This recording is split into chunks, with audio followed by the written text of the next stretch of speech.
कैसे करेंगे। तो उसका एसेट्स कितना है उसके अनुसार हम लोग उसको मेजर करते हैं। तो मनी भी उसी तरह किसी भी सामान का वैल्यू मेजर करता है, ठीक है ना। स्टैंडर्ड फॉर डिफर्ड पेमेंट, जो भी पेमेंट होता है। अच्छा, डिफर्ड पेमेंट क्या होता है? डिफर्ड पेमेंट के बारे में मैंने डिस्कस किया था, बताइए कोई बताएगा मुझे deferred payment, what do you mean by deferred payment क्या होता है?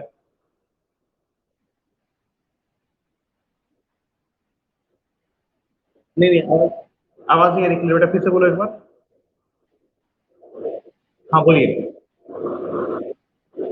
हाँ, डिफर्ड पेमेंट बोलिए क्या होता है? Very good, very good. Discuss किया था, जैसे आप लोग कोई भी सामान परचेस करते हैं तो आप लोग क्या करते हैं, दो ऑप्शन होता है, या तो भैया कैश पेमेंट कर दिया, और या तो हमने क्या किया उसको ईएमआई के रूप में दे दिया। तो दैट इज ऑल्सो, यही होता है डिफर्ड पेमेंट। तो क्या होता है कि ये शेड्यूल पेमेंट बोल सकते हो, ईएमआई बोल सकते हो, एनुअल पेमेंट बोल सकते हो। बट मतलब जैसे मान लो कि आज मुझे 100 रुपया पे करना है, तो मैं 100 रुपया आपको पेमेंट आज एक बार में नहीं करूंगा, 20 रुपीज पर मंथ पेमेंट करूंगा, ठीक है। तो क्या हुआ, पेमेंट तो मैंने, यस यस, नहीं एक सर्टेन टाइम उसको मतलब छोटे छोटे हिस्सों में तोड़ के अलग अलग, लंबे समय तक कर दिया, ठीक है। हाँ बेटा।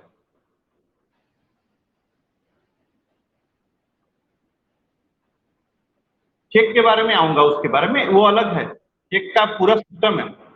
CTS clearing house, CTS clearing house के बारे में कहाँ बताया, आपको नहीं बताया ना मैंने? हाँ, नहीं नहीं नहीं, भूला नहीं, चेक का अलग कहानी है। चेक, हाँ, चेक में आपको क्लियरिंग हाउस भी समझाना पड़ेगा, आपको क्लियरिंग हाउस का फंक्शन क्या होता है, कैसे क्लियरिंग हाउस काम करता है, ठीक है ना। ईसीसीएस एक वर्ड आएगा आपको वहां सुनने में, ईसीसीएस, ठीक। देन बैंकिंग अभी खत्म नहीं हुआ है, बैंकिंग चलता है। क्या?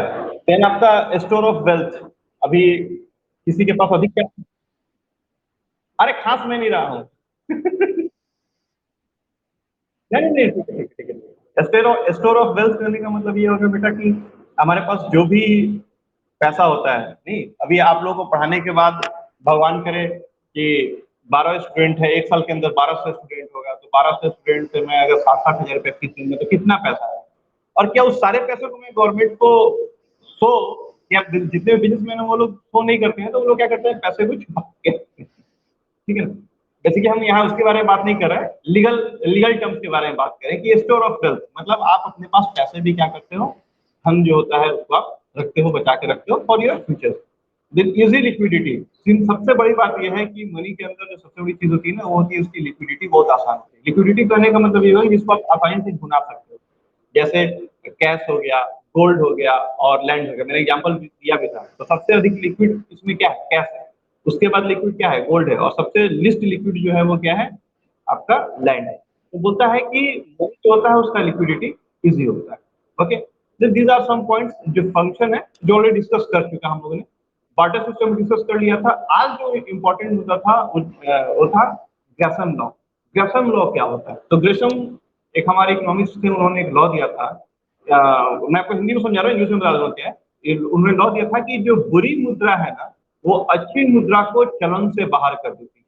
बुरी मुद्रा मतलब खराब मुद्रा जो होती है ना, वो अच्छी मुद्रा को क्या करती है, चलन से, चलन मतलब सेंस की मार्केट से आउट कर देती है, ठीक है। इसका अगर देखिए तो bad money drives out good money. कहने का मतलब क्या है बेटा, जैसे आप देखते होगे, एक सेकंड,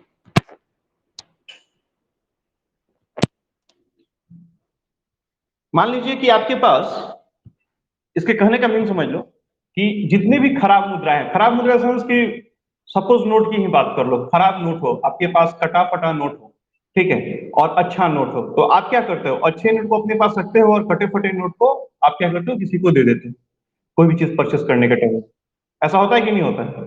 या फिर आपने देखा होगा, कासू जी को पता है, या फिर जो लोग बिजनेसमैन है उन लोगों को पता है, वो लोग क्या करते हैं ना, घर पे नोटों की गड्डियां रखते हैं, शौक होता है गड्डियों को रखने का। बैंकर्स लोगों का शौक होता है कि वो नोटों की गड्डियां रखते हैं, और जितने खराब,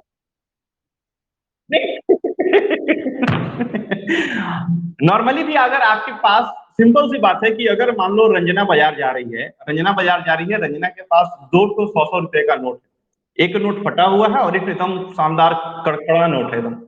तो रंजना क्या करेगी, रंजना बता क्या करेगी बेटा तू? कौन सा नोट तू मार्केट में दोगी? सड़ा हुआ नोट, फटा हुआ नोट, या एकदम कड़कड़ा नोट है वो दोगी मार्केट में?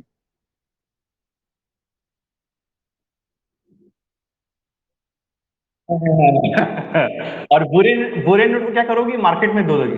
तो तुमने क्या किया, अच्छा नोट अपने पास स्टोर किया या नहीं किया? तो अच्छा नोट तुम्हारे पास स्टोर हो गया, और जो खराब नोट है वो मार्केट में आ गया कि नहीं आ गया? तो ग्रासन ने बड़ा अच्छा लॉ दिया था और बोला था कि bad money drives out good money. जो बुरी मुद्रा है, मतलब बुरी मतलब जो खराब मुद्रा है, वो क्या करती है, अच्छी मुद्रा को चलन से बाहर कर देती है। ठीक है, दैट इज ये पैसा का बहुत बड़ा मतलब एक लॉ है, और एकदम 100% श्योर है।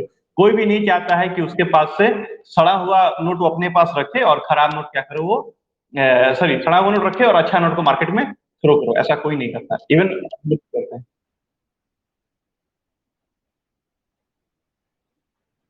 100% वैल्यू के साथ देगा, बशर्ते आपका नोट पूरा होना चाहिए। ठीक है, नोट जब नोट आपका,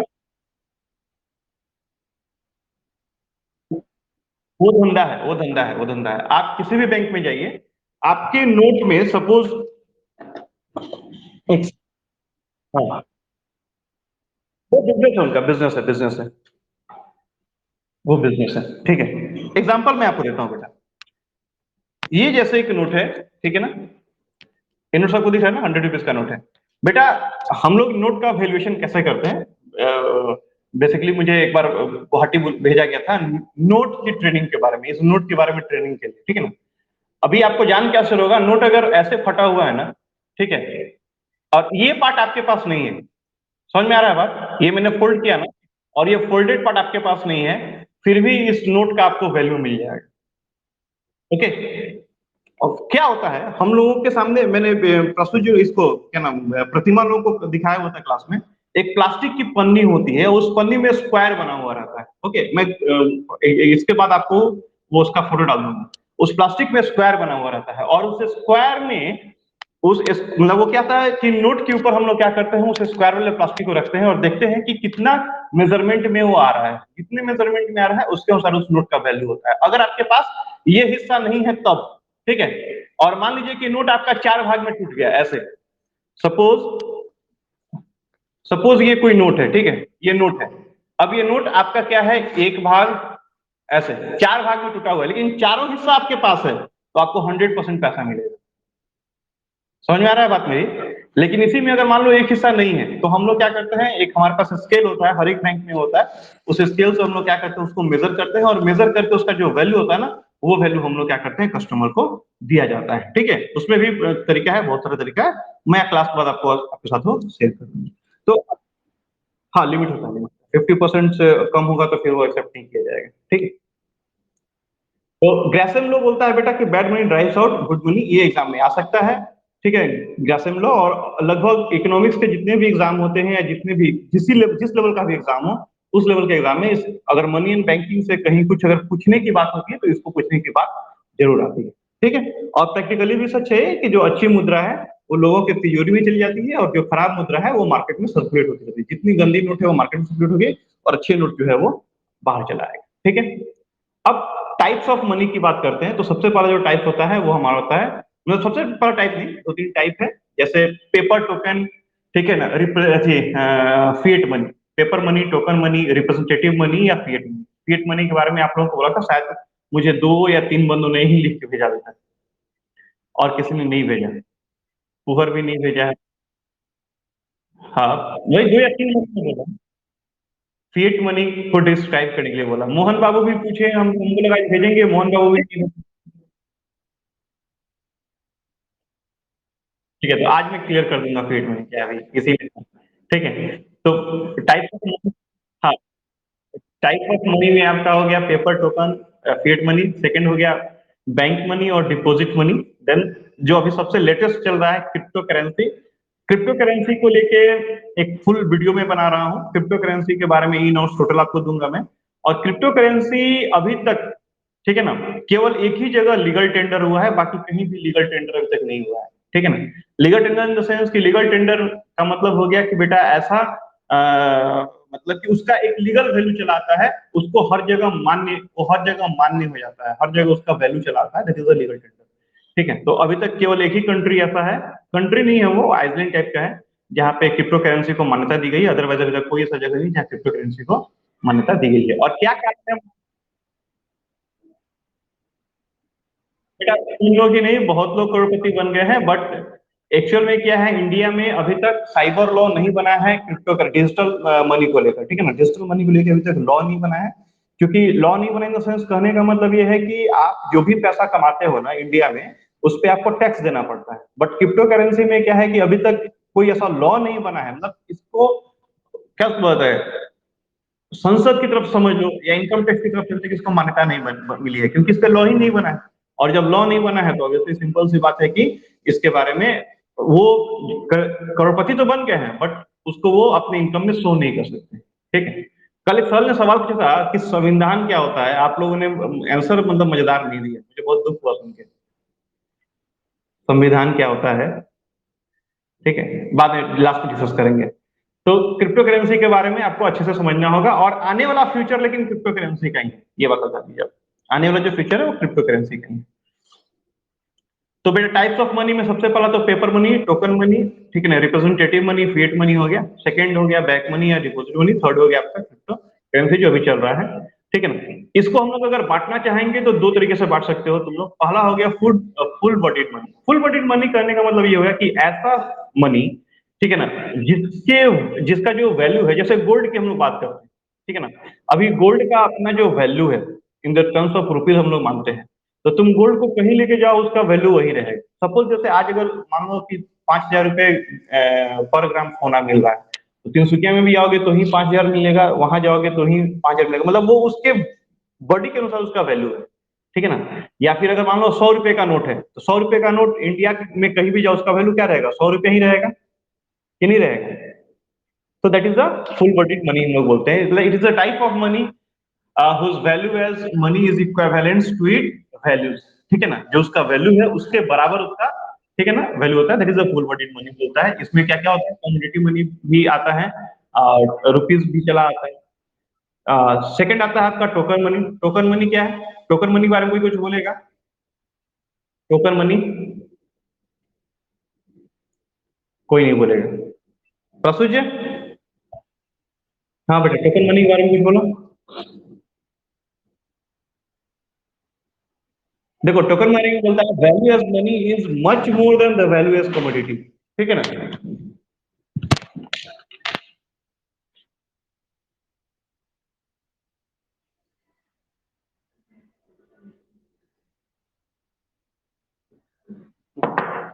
जस्ट फाइनल बोलता है कि टोकन मनी, बोलता है value as money is much more than the value of the commodity. जैसे जैसे क्रिप्टो करेंसी की हम लोग बात कर रहे हैं, ठीक है, तो टोकन मनी में क्या हो जाएगा, क्रिप्टो करेंसी अलग पार्ट हो गया, टोकन मनी में क्या होगा कि एक ऐसा मतलब मनी जिसका वैल्यू कमोडिटी से ज्यादा हो, much more than the value as a commodity, ठीक है। इसके बाद थर्ड आता है आपका क्रिप्टो करेंसी। तो क्रिप्टो करेंसी क्या है, cryptocurrency basically digital currency है। और digital currency in the sense कि इसको लेके प्रॉब्लम क्या है, मैं समझा रहा हूँ। इसको लेके प्रॉब्लम ये है कि ये अभी हर जगह पूरे वर्ल्ड में अभी तक ये एक्सेप्टेबल नहीं, number one. Number two, crypto currency कोई भी बैंक इशू नहीं कर रही है, या जिस कंट्री का जो सेंट्रल बैंक होता है ना, अभी तक सेंट्रल बैंक ने उसको अपने अंदर नहीं लिया हुआ है। हाँ बिल्कुल लगाए हैं, पैसा फंसाए हैं बेटा, कुछ पैसा लगाए हैं। इनका वैल्यू बढ़ा है, लेकिन एक मिनट, वैल्यू बढ़ा है, नो डाउट वैल्यू बढ़ा है, लेकिन उस वैल्यू से हम कुछ कर नहीं सकते। आपको पता है, नहीं कर सकते हैं बेटा। कंपनी भी क्या करती है ना, इंडिया में जितनी भी कंपनियां हैं ना, वो केवल वैल्यू ही बढ़ा रही है। टेस्ला गाड़ी कहाँ से होगा? टोकन में कौन प्रणव बोला था बाबू? लिख लो, value as money is much more than the value as commodity.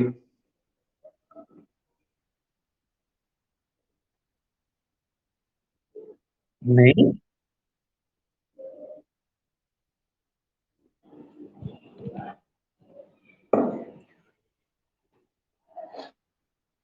हाँ हाँ, अभी तुम बताओ हमको, एग्जाम्पल हम नहीं बताएंगे, तुम ही बताना हमको, हम तुमको सिचुएशन दे रहा है केवल, ठीक है। बेटा इंडिया में, इंडिया की बात करते हैं हम लोग, बाहर की बात नहीं करते। इंडिया में अगर आपको 20 रुपए का नोट छापना हो तो आप कितने रुपीज का गोल्ड रखते हो?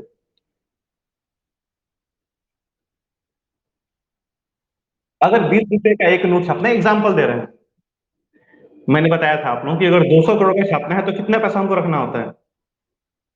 तो अगर 20 रुपए का नोट छापना हो तो 11 रुपए का छापना पड़ेगा, 11 रुपए का गोल्ड रखना पड़ेगा।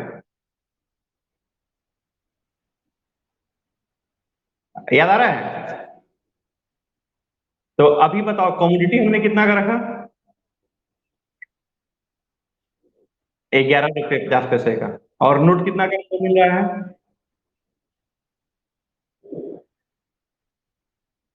सेम सेम सेम, सब सेम ही होता है।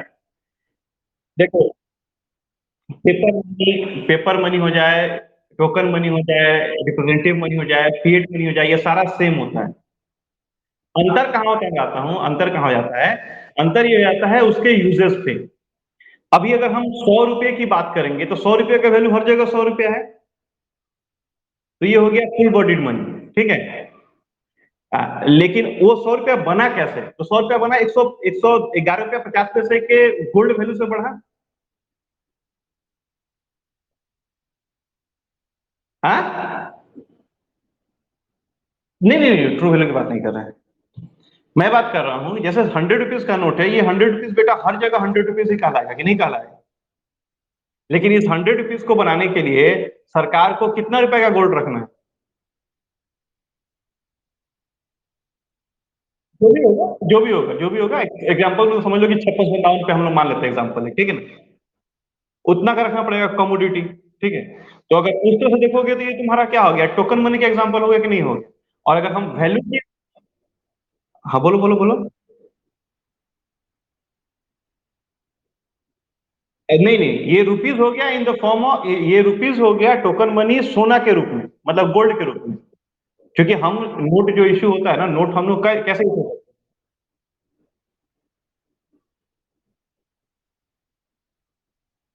दो चीजें, एक मेरी बात सुनो, दो चीजें सुनो सुनो।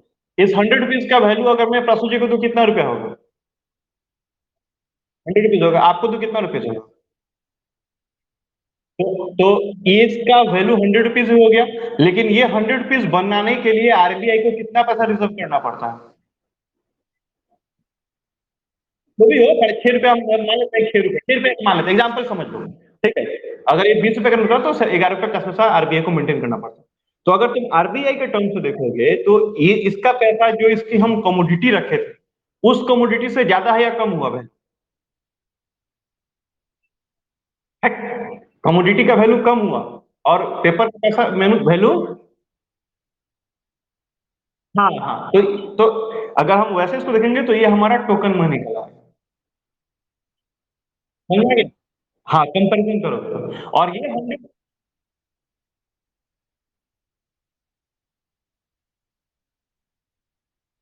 बिल्कुल बिल्कुल बिल्कुल बिल्कुल बिल्कुल, मतलब जो कम देखो, full body money, full body value में क्या था, इक्वल था, इक्विवेलेंट था। और टोकन मनी में क्या होता है?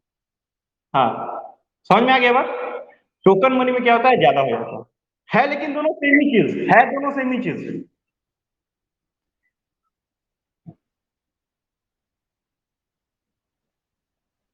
हाँ, वैल्यू बढ़ाने के लिए, तब जाके वो वैल्यू क्या होगा, मार्केट में चलेगा, ठीक है। देन थर्ड है आपका क्रिप्टो करेंसी। तो क्रिप्टो करेंसी के बारे में आपको एक अच्छा खासा वीडियो मिलेगा, 30 मिनट्स का, मैं बना रहा हूँ, बना के आपको डाल दूंगा।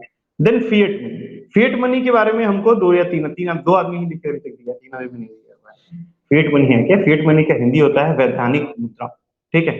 वैधानिक मुद्रा की अगर बात करोगे तो मतलब क्या हो गया कि ये दो कंडीशन फुलफिल करना पड़ेगा। सबसे पहली बात, पहला कंडीशन क्या है, it must be in the form of coin currency notes, सबसे पहली बात। It must be in the form of coin और करेंसी नोट। और सेकंड जो है, it must be issued by a king, queen, government और सेंट्रल बैंक, ठीक है ना। ऐसी मुद्रा जैसे क्या क्या होती है ना कि उसका सिंपल सी बात है कि उसका कोई अस्तित्व होना पड़ेगा, क्रिप्टो करेंसी का कोई अस्तित्व नहीं है। समझ में आ रहा है बात? क्रिप्टो करेंसी डिजिटली मिल रहा है हम लोगों को, उसका अस्तित्व नहीं है। तो बोलता है कि फिएट मुद्रा मतलब वैधानिक मुद्रा है, क्या है, दो कंडीशन अगर फुलफिल करता है कोई मुद्रा तो वो फिएट मुद्रा है। पहला कंडीशन ये बोलता है बेटा कि या तो वो क्वाइन होना पड़ेगा या करेंसी नोट होना पड़ेगा, ठीक है। और दूसरा कंडीशन क्या बोलता है कि ये या तो किंग हो, क्वीन हो, या गवर्नमेंट हो, या सेंट्रल बैंक उसको इश्यू किया हुआ होना पड़ेगा, वैसी मुद्रा फिएट मनी कहलाती है। अब कुछ देर पहले मैंने आपको बोला था कि एक ही ऐसा कंट्री है जहां पे अब आइसलैंड है जहां पे आपका क्रिप्टो करेंसी को आपको ये लीगल माना गया। कुछ देर पहले बोला था, याद है? नहीं याद है? हाँ, आइसलैंड आइलैंड एक आइलैंड है, ठीक है, जिसको हम लोग जहाँ पे crypto currency virtual virtual crypto currency को हम लोग फिएट मनी मानते हैं। आप लोग का होमवर्क रहेगा, आपको सर्च करके बताना है हमको कि भैया वो कौन सा आइसलैंड है, ठीक है? हैं? बिल्कुल बिल्कुल बिल्कुल बिल्कुल। 500 हजार, हजार तो हम लोग का गया, गया गया गया गया खत्म। अभी तो अभी तो लीगल टेंडर में नहीं है ना, जब थे तब थे। हाँ बिल्कुल, जब थे तब थे।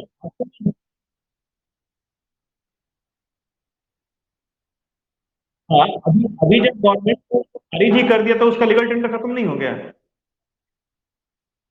ठीक है। अब दो कंडीशन है, ठीक है। और सिंपल सी बात है कि अभी तो इसका लीगल टेंडर खत्म ही हो गया, 500 और 1000 पुराने वालों का। बिल्कुल, सबसे इंपॉर्टेंट तो वही है। अभी तो फिर टेंडर है। देखिए, फिएट मनी सिंपल सी बात है कि जिस चीज को आपने हटा दिया, अगर किंग बोले कि भैया ये नोट आज से नहीं चलेगा, तो उस नोट का तो वैल्यू ही खत्म हो गया।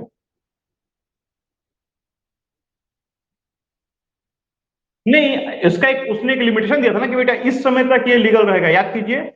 6 दिसंबर नहीं, 6 दिसंबर था क्या? 8, 6 नवंबर, 6 नवंबर तक वो लीगल था, उसके बाद अब खत्म हो गया तो खत्म हो गया। चलिए अभी आइए supply.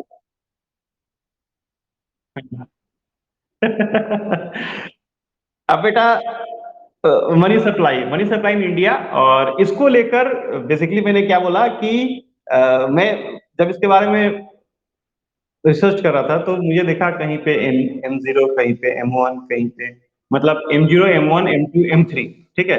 This is the measurement of monetary monetary measurement का ये इक्विपमेंट एक है। और इसको YV रेड्डी साहब ने 1998 में अपने इसमें वो एक रिपोर्ट दिया था, उसमें दिया था। मैं इसके बारे में डिस्कस करूंगा, लेकिन इन द डिफरेंट ईयर्स। हाँ हाँ, हम्म, बिल्कुल। हाँ, काम का पीटी के लिए हो सकता है, मेंस के लिए कोई काम का नहीं। पीटी के लिए हो सकता है, वो भी हमारे ख्याल से आप लोग यूपीएससी में भी आप लोग के लिए नहीं होगा, लेकिन जो लोग ईपीएफओ का एग्जाम अगर कोई भरे है कि नहीं भरे यूपीएससी के थ्रू, नहीं भरे ईपीएफओ, हाँ ईपीएफओ का भी एग्जाम भरा है, उसमें बेटा आ सकता है, ठीक है। ईपीएफओ का जो एग्जाम होता है यूपीएससी के थ्रू, उसमें आ सकता है ये सब सवाल। 100 के नोट में किसका रहता है जी फोटो?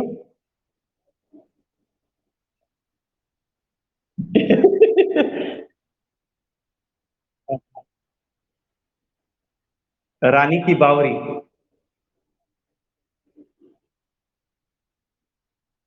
क्या पता, ये तो आप हिस्ट्री वाला सर बताएंगे। और 50 में हम्पी, इसका है लिस्ट में पास में डाल दूंगा, ठीक है, नहीं तो छोटा सा क्लास चल लीजिए। तो बोलता है कि बेटा अभी money supply in India, money supply in India कैसे है बेटा, कैसे सप्लाई थे? सबसे पहले बात छोड़ो कि मनी मिलती कहाँ कहाँ है, पैसा कहाँ कहाँ मिलता है इंडिया में? नहीं, दो लोगों के पास मिलता है पैसा, या तो पब्लिक के पास या तो बैंक के पास। और पब्लिक का मतलब इंडिविजुअल, पार्टनरशिप फर्म। अगर इकोनॉमिक्स की बात करो तो इकोनॉमिक्स में पब्लिक बेसिकली बोलता है मतलब आरबीआई ने जो बोला है, डेफिनेशन दिया है इस बेसिकली इस टाइम के लिए। हाँ, नहीं नहीं नहीं, पर्सन नहीं। आरबीआई आरबीआई देखिए क्या होता था, working group of money supply, ठीक है ना, करके एक कमिटी बनी थी जिसके चेयरमैन थे वाईवी रेड्डी 1998 में। और उस उसमें उन्होंने पब्लिक को डिफाइन कैसे किया था, as per this committee report, public को डिफाइन किया गया है कि जिसमें पर्सन हो, मतलब इंडिविजुअल व्यक्ति हो, पार्टनरशिप फर्म हो, कंपनी हो, ठीक है ना, या कोई भी प्राइवेट इंस्टीट्यूशंस हो, ये सारे के सारे जो है ना वो पब्लिक के अंदर define. Got it? As per the working group of money supply, ठीक है ना, जो रिपोर्ट सबमिट की गई थी 1998 में मनी सप्लाई को लेकर, जो हम लोग M0 M1 M2 M3 के बारे में अभी डिस्कस करेंगे ना, इस जिस रिपोर्ट से ये जन्म हुआ है, इसी रिपोर्ट से इसका जन्म हुआ है। क्योंकि क्या होता था कि भारत सरकार के पास कितना पैसा है, ठीक है ना, या पब्लिक के पास कितना पैसा है, ये मेजरमेंट कैसे हो। तो इसको मेजरमेंट करने का दो तरीका है। पहला तरीका ये है बेटा कि कितना पैसा सर्कुलेशन में है, ये तुम देख लो। और सेकंड तरीका ये था कि कितना पैसा स्टोर किया हुआ है, ये देख लो। ठीक है, तो सर्कुलेशन में जो पैसा है वो पैसा किसके पास है, पब्लिक के पास है। और वो पब्लिक कौन है, उस पब्लिक का मतलब केवल इंडिविजुअल पर्सन नहीं, उस पब्लिक का मतलब हो गया individual BBS, individual the focus IAS, individual direct school of banking, individual कोई भी कंपनी, कोई भी प्राइवेट इंस्टीट्यूशन, कोई भी, ठीक है ना। मतलब कि जो पैसे को सर्कुलेट कर रहा है और जो पैसे को स्टोर करके रखा हुआ है, जैसे बैंकों के पास पैसा स्टोर रहता है, आरबीआई के पास पैसा स्टोर है, नहीं है, तो वो तो स्टॉक प्लस जो सप्लाई में है पैसा, दोनों को मिलाकर मनी का मेजरमेंट किया गया था कि कैसे मॉनेटरी मेजरमेंट जो होती है वो कैसे की जाती है। और ये पूरा का पूरा जो ये है जो बातें हैं वो आपके वाईवी रेड्डी साहब के 1998 के the working group of monetary supply के अंदर किया गया। और आपके एग्जाम में ये सवाल आ चुका, ठीक है, आपके एग्जाम में ये सवाल आया हुआ है कि वाईवी रेड्डी साहब ने जो 1998 में जो रिपोर्ट सबमिट किया था, उस रिपोर्ट का नाम क्या था। ठीक है, और उसी में शायद दो तीन ऑप्शन भी है जिसमें ये दिया हुआ है। ओके, तो ये ऑलरेडी आपके यूपीएससी के एग्जाम में एक बार सवाल आ चुका है। क्लियर है? अब आइए, तो क्या है ये बेटा, सबसे बोलता है कि money supply is the total stock of all types money, currency plus deposit money, currency plus deposit money held with public. और पब्लिक यहाँ वर्ड क्या है, समझ में आ गया ना। पब्लिक का अर्थ कभी भी एक इंडिविजुअल समीर कुमार नहीं, पब्लिक का अर्थ मतलब समझ में आ गया क्या हो रहा है, क्लियर है? ठीक है, it refers to the total amount of money at any particular point at time. अच्छा, एक बात और, जो अकाउंट के बच्चे हैं जिन्होंने अकाउंटेंसी पढ़ा है उनको पता होगा बैलेंस शीट और ट्रायल बैलेंस में डिफरेंस क्या होता है। ट्रायल बैलेंस और बैलेंस शीट में डिफरेंस क्या होता है, अकाउंटेंसी के बच्चे होंगे नॉर्मली, जो थोड़ा बहुत पढ़ा होगा अकाउंटेंसी उसको ही पता होगा। तासु जी के अलावा कोई बता पाएगा हमको कि बैलेंस शीट और ट्रायल बैलेंस में डिफरेंस क्या है, समय को लेकर, टाइम को लेकर।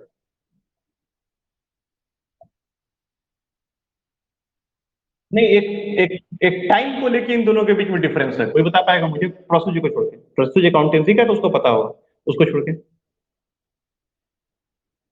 या ट्रेडिंग अकाउंट और बैलेंस शीट में क्या डिफरेंस है टाइम फैक्टर को लेकर,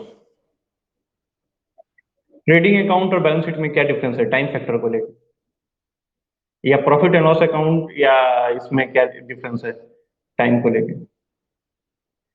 हम हमारा मुद्दा मतलब टाइम है, हमारा मुद्दा उस दोनों के इक्वेशन पे नहीं। प्रसू जी बताओ बेटा, टाइम को लेकर प्रॉफिट एंड लॉस अकाउंट और बैलेंस शीट में क्या डिफरेंस है। Very good. बैलेंस शीट जो होता है ना, किसी भी व्यक्ति का जो बैलेंस शीट बनता है ना, वो किसी एक पार्टिकुलर डेट को बनता है, ठीक है, एकदम पार्टिकुलर डेट को। और वो पार्टिकुलर डेट कभी भी हो सकता है, 31 मार्च हो सकता है, 28 फरवरी हो सकता है, 1 जनवरी हो सकता है। लेकिन ट्रेडिंग अकाउंट होता है या प्रॉफिट एंड लॉस अकाउंट होता है, वो पूरे साल का बनता है, मतलब पूरे साल में हमारा इतना प्रॉफिट हुआ, पूरे साल में हम इतना ट्रेडिंग अकाउंट इतना किए।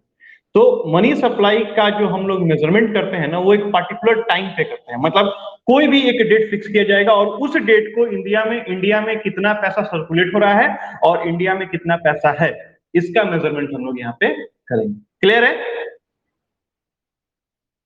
इसका मतलब यह है कि total amount of money on a certain date, एक सर्टेन डेट पे, एक पॉइंट ऑफ टाइम पे आपको देखना है कि भैया कितना पैसा मार्केट में मूव कर रहा है। क्लियर है कि नहीं क्लियर है? नहीं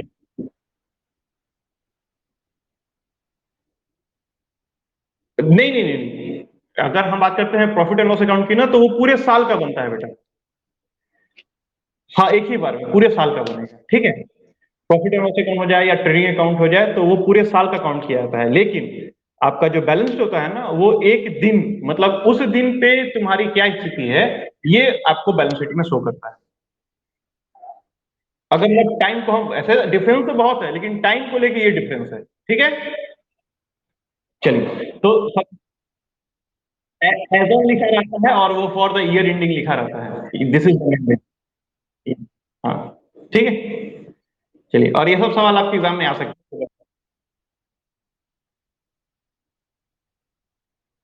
नहीं बेटा, काम करने से बहस नहीं है। अभी जैसे मान लो कि मैं अगर पूछूं कि दीपमाला, आज तुम्हारी संपत्ति क्या है, ठीक है, मतलब आज डेट कितना हो गया बेटा, 29 तारीख, 29 मई को तुम्हारी संपत्ति क्या है, तो तुम जो अपना एक रिपोर्ट बना के दोगी ना अपने बारे में, वो तुम्हारा बैलेंस शीट कहलाएगा।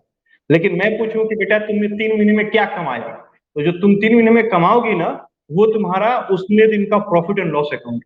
बट आज तुम्हारी जो फाइनेंशियल पोजीशन होगी ना, फाइनेंशियल स्टेटमेंट हम लोग बेसिकली बोलते हैं इसको अकाउंटेंसी की भाषा में, वो तुम्हारा एज ऑन डेट, मतलब किसी एक सर्टेन डेट पे अकाउंट होता है फाइनेंशियल स्टेटमेंट। वेयर एज आपका ट्रेडिंग अकाउंट बोलो या प्रॉफिट एंड लॉस अकाउंट, एक सर्टेन पीरियड का अकाउंट होता है। जैसे मान लो 1 महीना हो जाए, 2 महीना हो जाए, 3 महीना हो जाए, वो डिपेंड करता है सिचुएशन पे, उसके अनुसार वो account होता है। क्लियर है? ठीक है। तो मनी सप्लाई में बेटा ये दो चीज ख्याल रखना है कि पैसा दो जगह होता है, या तो वो सर्कुलेशन में रहेगा या तो वो स्टॉक में रहेगा। और सेकंड चीज कि मनी सप्लाई के बारे में जो हमको देखना है वो ये देखना है कि at a certain point of time हमको काउंट करना है। सर्टेन पॉइंट ऑफ टाइम क्यों काउंट करना है, इसमें इसके पीछे भी रीजन समझ लो। आज मान लो कोई पैसा मेरे पास है, ठीक है। अगर मान लो कि अगर कल कोई पैसा मेरे, आज मेरे कोई मेरे पास है, कल वो पैसा हम किसी को ट्रांसफर करता है, परसों वो किसी और को ट्रांसफर करता है, उसके बाद वो किसी और को ट्रांसफर करता है, तो एक ही पैसा 10 जगह ट्रांसफर हुआ कि नहीं हुआ? एक ही पैसा 10 जगह ट्रांसफर हुआ, तो उस समय तुम एक्यूरेट वैल्यू नहीं निकाल सकते हो, क्योंकि वो कितने हाथों में पैसा गया तुमको नहीं पता है। तो जब एक पीरियड रहेगा ना, जब एक महीना का या 1.5 महीने का पीरियड रहेगा, तो उस समय तुमको काउंट करने में दिक्कत होगी। इट्स में भी पॉसिबल कि एक महीना में वो पैसा 10 हाथ आदमी के हाथ में गया हो, तो वो 10 बार काउंट तो नहीं होगा ना। एक मुर्गा कितनी बार कटेगा, एक बार या 10 बार? एक मुर्गा एक बार नहीं कटेगा, 10 बार नहीं कटेगा। इसी तरह पैसे की बात है, तो पैसा को अगर काउंट करना है, ये ये अगर इस पैसे को काउंट करना है, तो ये पैसा हम एक ही बार काउंट करेंगे। और इसीलिए जो ये है टोटल अमाउंट का जो कैलकुलेशन है ना, वो एक certain point of count time पे काउंट किया जाता है, वो एक पीरियड का काउंट नहीं किया जाता है। समझ गए? क्योंकि इस पैसे को एक बार गिनना है, इस पैसे को अगर हम 10 हाथ लेंगे तो ये 10 बार काउंट होगा। लेकिन अगर टोटल वैल्यू तुमको एक्चुअल निकालना है, तो सिंपल सी बात, एक बार काउंट करना पड़ेगा। देन अब इसके बाद तो मनी सप्लाई को लेके, ठीक है ना, कि इंडिया में कितना पैसा है कितना पैसा नहीं है, इसको लेके जो ये बनाया गया था, कमिटी बनाई गई थी, उस कमिटी का नाम था the working group of the money supply, ठीक है ना। और चेयरमैन कौन थे इसके, कौन थे चेयरमैन? कुछ थे भी, बताइए क्या थे? वाईबी रेड्डी भारत के कुछ थे, क्या थे? भारत के, मतलब ये बैंकिंग से कुछ थे। जी, इनका साइन किया हुआ नोट आपको मिलेगा एमजी सीरीज का। एमजी सीरीज मतलब महात्मा गांधी सीरीज, पुराना वाला नोट, ठीक है। सॉरी, अशोक अशोक स्तंभ सीरीज का, एमजी सीरीज नहीं। अशोक स्तंभ सीरीज का इनका साइन किया हुआ आपका नोट मिलेगा, वाईवी रेड्डी का। ओके। 1998 1998 में इन्होंने आया था। और इन्होंने जो टूल्स बनाए थे ना, वो टूल्स क्या थे, तो उन्होंने सबसे पहला जो टूल्स दिया था, इसको आप लोग लिख लो एक बार, काम आएगा। वैसे मैं दे दूंगा, फिर भी लिख लो, लिखोगे तो तुमको अभी हमसे डिस्कस करने में बनेगा। इन्होंने लिखिए, the monetary measures are as follows. The monetary measures are as follows. सबसे पहला M0। अभी इसी को बहुत लोग M1 भी बोलता है, M0 को एक्चुअल में क्या होता है, जो एक्चुअल आपके इस रिपोर्ट में आया था, वो M0 M1 M2 M3 आया था। लेकिन हम देखे हैं कि M0 को लोग M1 भी बोलता है, M2 को M1 को M2 बोल रहा है। बट अगर तुम एक्चुअल रिपोर्ट देखोगे, आरबीआई के साइट पे जाकर देखोगे, तो वहां पे M0 M1 M2 M3 ठीक है, मैं तुमको एक्चुअल में रिपोर्ट आरबीआई की साइड से बोल रहा हूँ। तो सबसे पहले लिखिए the monetary measure are as follow, सबसे पहले लिखिए M0।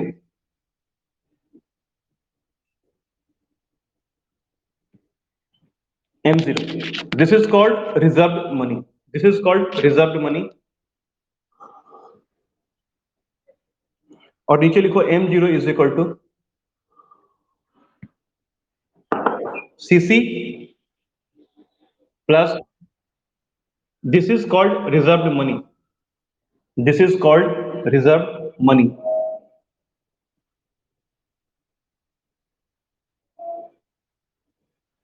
ठीक है, सबसे पहले लिखिए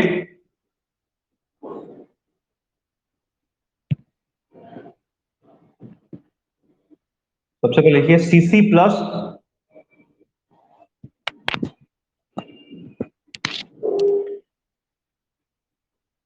CC plus BD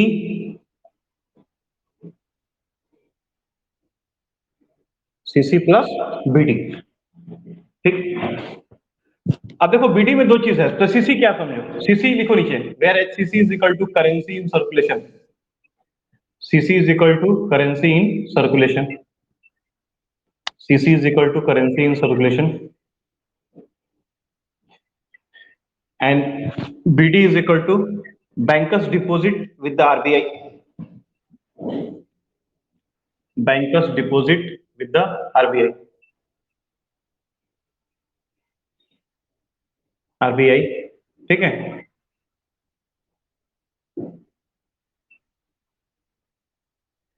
plus other deposit with RBI, plus other deposit with the RBI।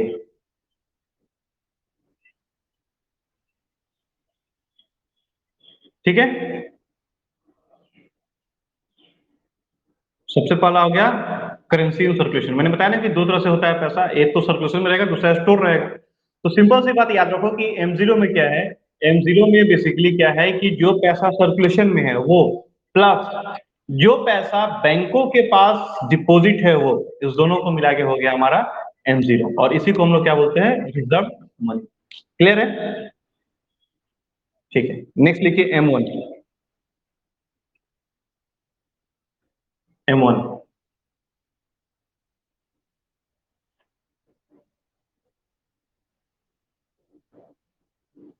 M1 लिखिए, this is also called narrow money.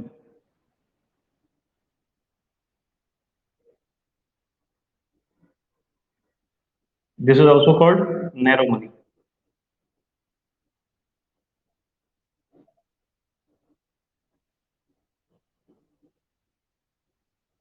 इसमें लिखिए CC प्लस NDTL। NDTL याद है? यस, तो NDTL का डिफिनेशन तो याद है ना, क्या होता है NDTL? बेसिकली यहाँ पे लंबा लिखा हुआ है, मैंने उसको शॉर्ट कर दिया है। NDTL, CC plus NDTL other deposit with RBI, plus other deposit with RBI।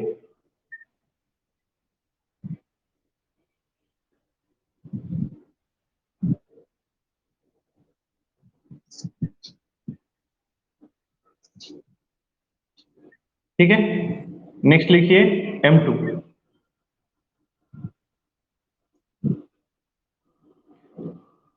M2, अभी देखो कहीं कहीं M2 को और M3 को दोनों को ब्रॉड मनी बोलते हैं, ठीक है ना। M2 को भी और M3 दोनों को ब्रॉड मनी बोलते हैं, तो लिख दो this is also known as broad money.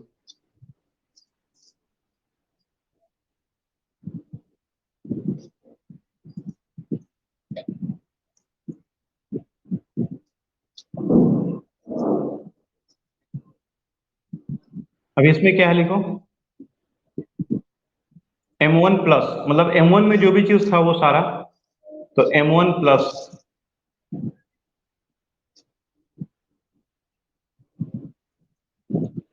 Term deposit of resident, term deposit of residents with a with a contractual with a contractual maturity of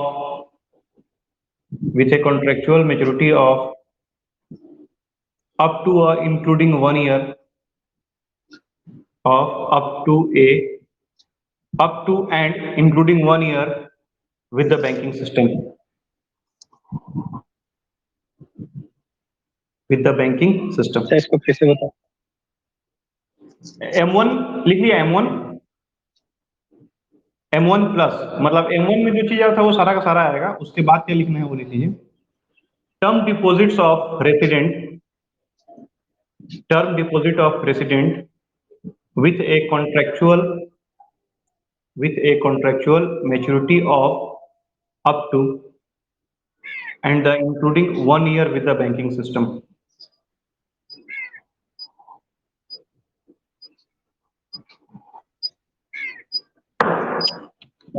okay, M3 लिख लो, फिर एक बार डिस्कस करते हैं। M3 M2 प्लस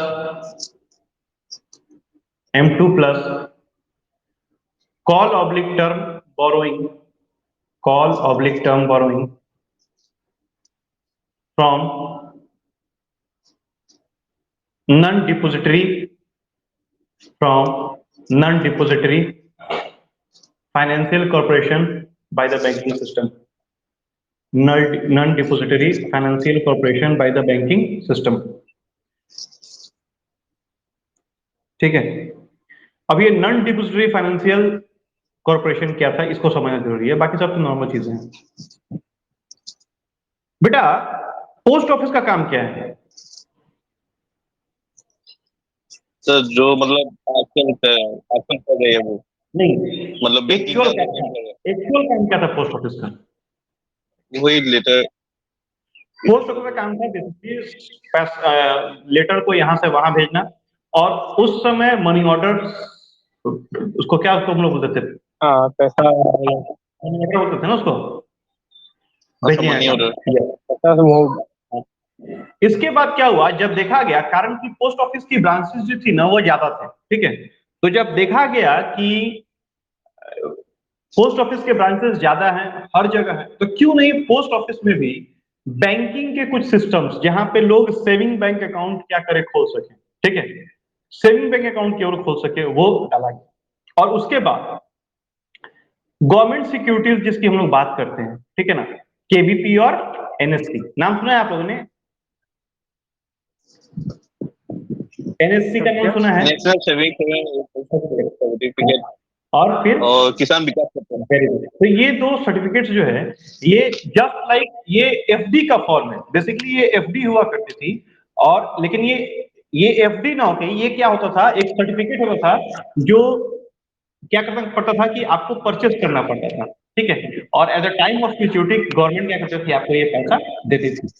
तो क्या हुआ कि जब मनी सप्लाई जब काउंट होने लगा, तो बेटा मनी सप्लाई में तो इसमें भी तो पैसा इन्वेस्ट होने लगा, क्योंकि लोग क्या करने लगे कि पुराने समय में लोगों को पोस्ट ऑफिस पे ज्यादा भरोसा था क्योंकि इसकी ब्रांचेस सबसे अधिक थी। तो आप देखिएगा जितने पुराने लोग होंगे ना, वो लोग एफडी से ज्यादा एनएससी और केवीपी बना के रखते थे, ठीक है।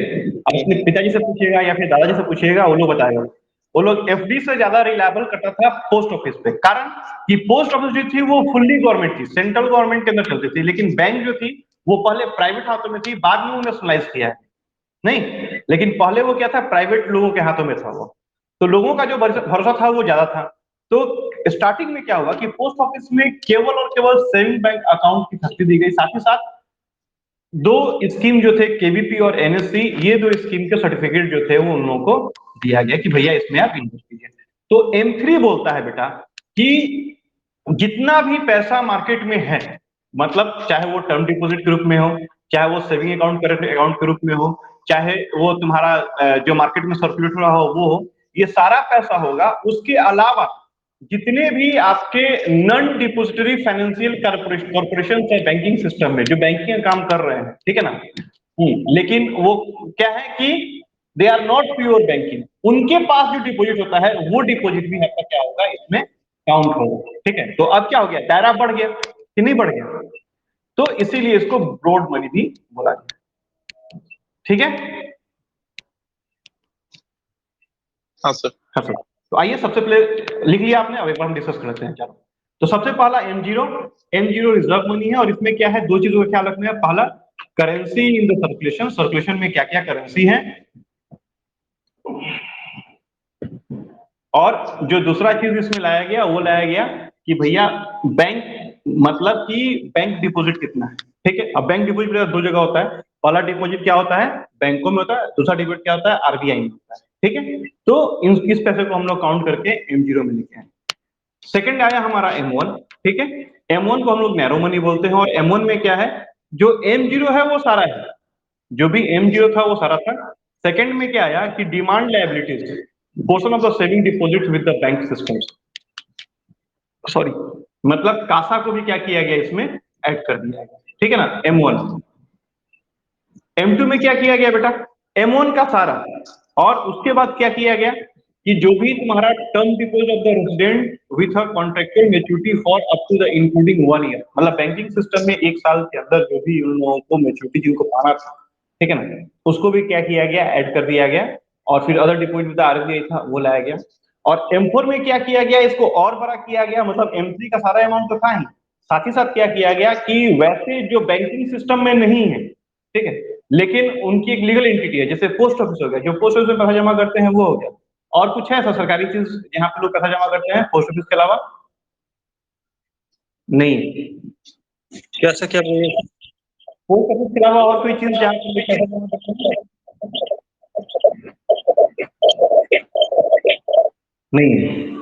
तो बोला गया M3 में, बोला गया this is a broad money, और इसमें क्या बोला गया कि भैया जो भी पैसा आपका M2 में था वो तो रहेगा ही, साथ ही साथ क्या हो गया कि जो पैसा पोस्ट ऑफिस में जमा किया गया वो पैसा भी क्या होगा, आपका यहाँ पे काउंट होगा। तो ये सबसे बड़ी मनी।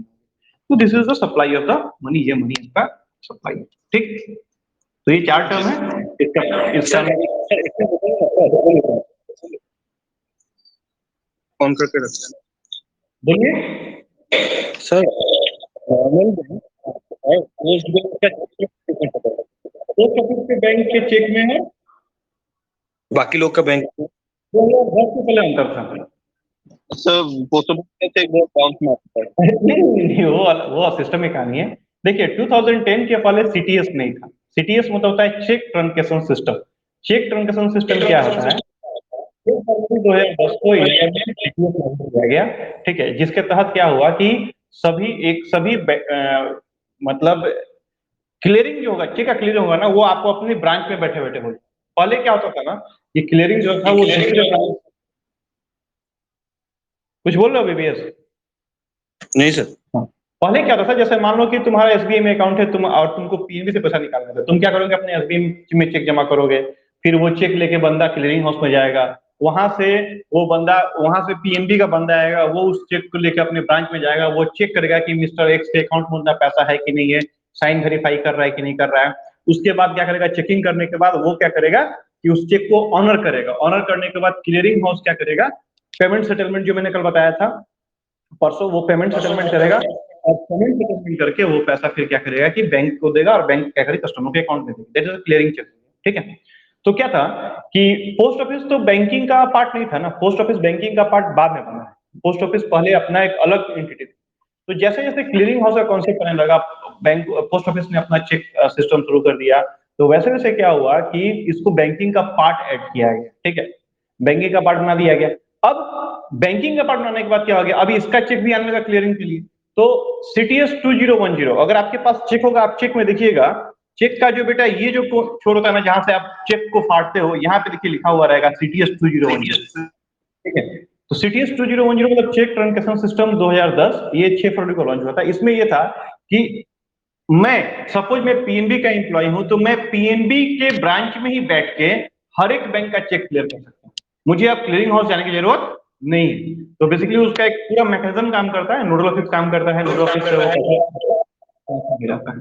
तो ये सारा का सारा काम जो होता है ना, वो करता है। तो पहले पोस्ट ऑफिस में नहीं था, लेकिन अभी पोस्ट ऑफिस में आ गया। तो चेक बाउंस क्यों होता है, इसके पीछे लॉजिक में समझाता हूँ। चेक बाउंस होता है कि अभी भी 100% जो है ना, वो सीबीएस जो है इफेक्टिव नहीं है बैंक, इसलिए थोड़ा सा दिक्कत होता है। लेकिन नॉर्मली चेक में कहीं कोई डिफरेंस अभी नहीं है, जो चेक बैंक का है वही चेक इसका है। नहीं नहीं, ऐसे तो नहीं है। नहीं, वो अलग कहानी है, उसकी बात हम नहीं कर रहे। आईएफएससी का सीट कहाँ पे है? आईएफएससी अकाउंट नंबर नहीं लिखा है। नहीं, अगर CTS 2010 कंप्लाई है तो अकाउंट नंबर लिखना मैंडेटरी है। लाइन पे रुको एक मिनट। CTS 2010 की कुछ फीचर्स थे, ठीक है।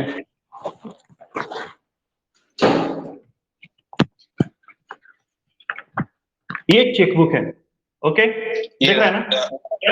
यहाँ पे CTS 2010 लिखा दिख रहा है यहाँ पे, ये पार्ट, यहाँ CTS 2010, और इसमें कुछ फीचर है, क्या क्या फीचर है समझ में? सुनिए सर, मैं बोल रहा हूँ कि जैसे आपका जो अकाउंट है ना, मेरे का अकाउंट है, किसी का भी उसमें अकाउंट नंबर लिखा रहता है ना सर, पोस्ट ऑफिस में हर किसी को समझ रहे सर? सर, उसका अकाउंट नंबर नहीं लिखा है। मतलब पर्सनलाइज चेक इसमें नहीं करते। सर ये बात है, पोस्ट ऑफिस का चेक बाउंस होता है, अरे बैंक वापस भेज देगा सर। नहीं, कारण मैं बता रहा हूँ क्या कारण है। CTS के अंदर नहीं होगा इसलिए उसको वापस करता है। मैं इस पे क्लास लूंगा, हाँ सर, मैं क्लियरिंग का क्लास लूंगा, क्लियरिंग हाउस के ऊपर बड़ा शानदार क्लास लूंगा। अभी सर का क्लास आ रहा है, मिलते हैं हम लोग फिर क्लास में, सर का खत्म हो जाएगा, ठीक है। ओके सर सिलेबस इसका ग्रुप में देखो, ग्रुप में डाल दिया है, ग्रुप में डाल दिया बेटा। Thank you sir. Thank you, thank you, thank you, thank you, thank you. Thank you sir.